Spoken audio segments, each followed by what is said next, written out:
warahmatullahi wabarakatuh.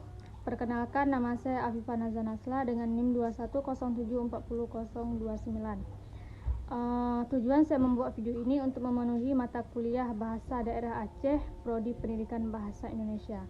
Yang terhormat kepada Bapak Safriandi SPD MPD selaku dosen mata kuliah Bahasa Daerah Aceh.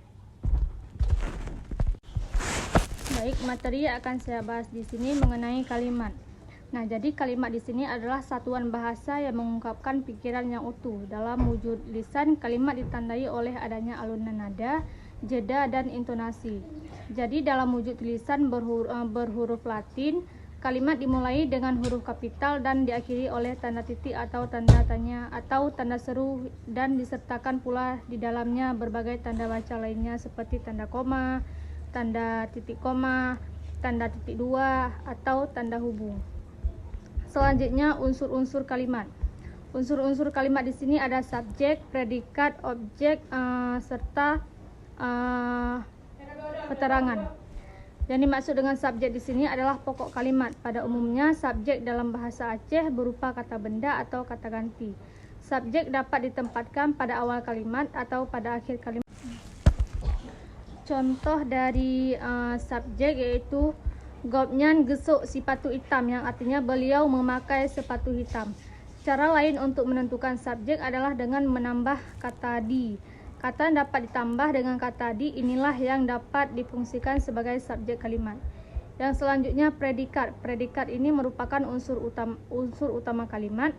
Predikat dalam bahasa Aceh pada umumnya berupa kata kerja.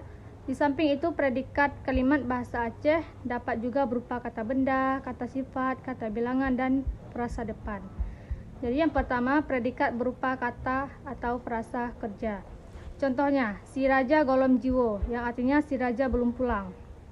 Selanjutnya yang kedua, predikat berupa kata atau frasa benda. Contohnya seperti urengnya polisi, orang itu polisi. Yang ketiga, predikat berupa kata bilangan. Contoh dari predikat tersebut yaitu ngan kamu 7 dro, yang artinya kawan kami 7 orang. Selanjutnya yang keempat, predikat berupa kata atau frasa sifat. Contoh dari predikat berupa kata atau frasa sifat, si putra kapule, yang artinya si putra sudah sembuh. Yang terakhir yang kelima, predikat berupa frasa depan. Contohnya apa di pekan, yang artinya paman di pasar. Selanjutnya objek. Objek ini adalah kalimat bahasa Aceh berupa kata benda yang mengambil posisi langsung di sebelah kanan predikat. Contoh dari objek yaitu kamu peruno awaknya, yang artinya kami mengajari mereka. Subjek selalu dapat menjadi subjek dalam kalimat pasif. Contohnya awaknya meperuno le kamu, yang artinya mereka diajari oleh. Selanjutnya pelengkap. Sebagai objek, unsur pelengkap juga terletak setelah kata kerja yang menjadi predikat kalimat. Pelengkap biasanya berupa kata benda, contohnya jika jejak sikula, dia sudah pergi ke sekolah. Dan terakhir keterangan. Unsur keterangan merupakan unsur yang berfungsi memberikan informasi lebih lanjut terhadap unsur SPO dan pelengkap. Letak keterangan boleh di bagian awal atau di bagian akhir kalimat. Jadi keterangan ini biasanya menyatakan waktu, tempat, tujuan, alat, cara, penyerta, perbandingan, dan sebab. Yang pertama, keterangan waktu. Keterangan waktu dapat berupa kata-kata seperti baro, beklam, buno, singoh, lusa, dan ente. Keterangan waktu ada kalanya diawali dengan kata-kata seperti ba, yo, dan sampo. Contohnya seperti kamu mejak bak pohput, yang artinya kami pergi pada pukul 4. Yang kedua, keterangan tempat. Jadi keterangan tempat ini hanya dapat diisi dengan kata atau frasa depan yang diawali oleh ba, u, di, dan lam. Contohnya tengkunyan gesemebut bak baleje, yang artinya tengku itu mengajar atau mengaji di balai itu.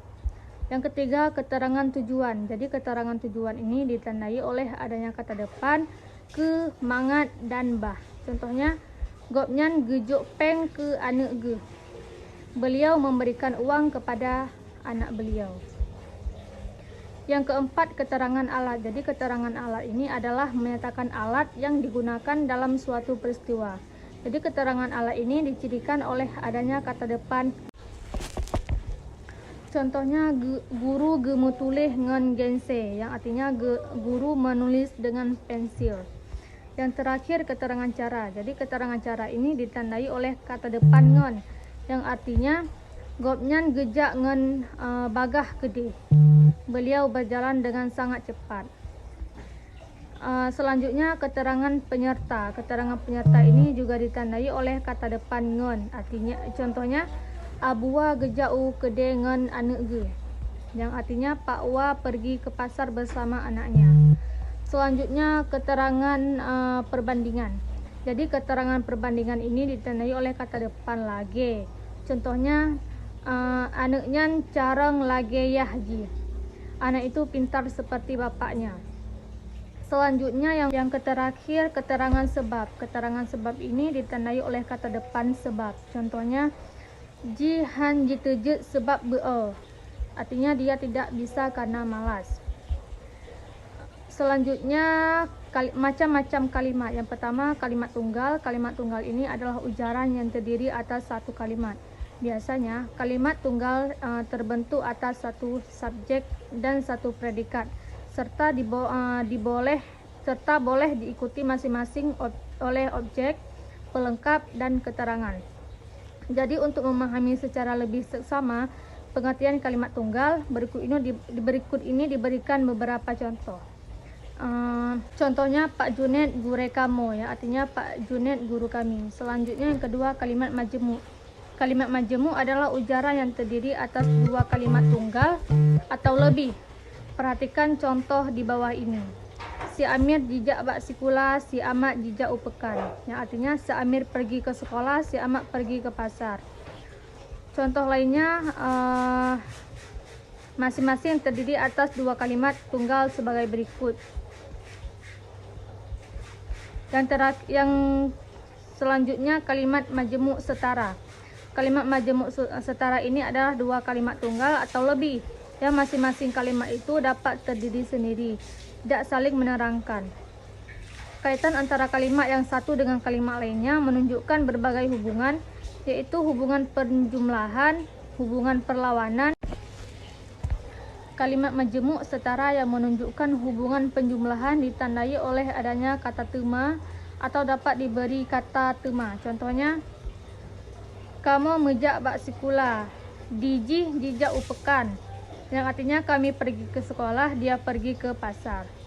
Yang keempat, kalimat majemuk bertingkat. Jadi kalimat majemuk bertingkat ini adalah dua kalimat tunggal atau lebih, yang salah satu kalimat itu berfungsi sebagai keterangan terhadap kalimat yang lain. Jadi bagian kalimat yang berfungsi sebagai keterangan itu disebut anak kalimat. Sedangkan bagian kalimat yang tanpa keterangan itu disebut induk kalimat. Contohnya seperti si Ali ji kumit ada wajih di rumah wate kamu meja usili. Artinya si Ali ditemani adiknya di rumah waktu kami ke Sigli. Yang kelima, kalimat pasif dan aktif. Jadi untuk memahami kalimat aktif dan pasif, perhatikan kalimat berikut. Kamu membaca buku cerita, yang artinya kami membaca buku cerita. Buku cerita membaca li kamu, artinya buku dibaca oleh kami. Selanjutnya kalimat berita, tanya, dan perintah. Yang pertama kalimat berita. Kalimat berita ini adalah kalimat yang memberikan sesuatu. Contohnya seperti Pak Abdullah guru madrasah di kampung kamu, ya artinya Pak Abdullah guru sekolah di kampung kami. Yang kedua kalimat tanya adalah kalimat yang menanyakan sesuatu. Contohnya pekehna ujin beklam, apakah ada hujan semalam.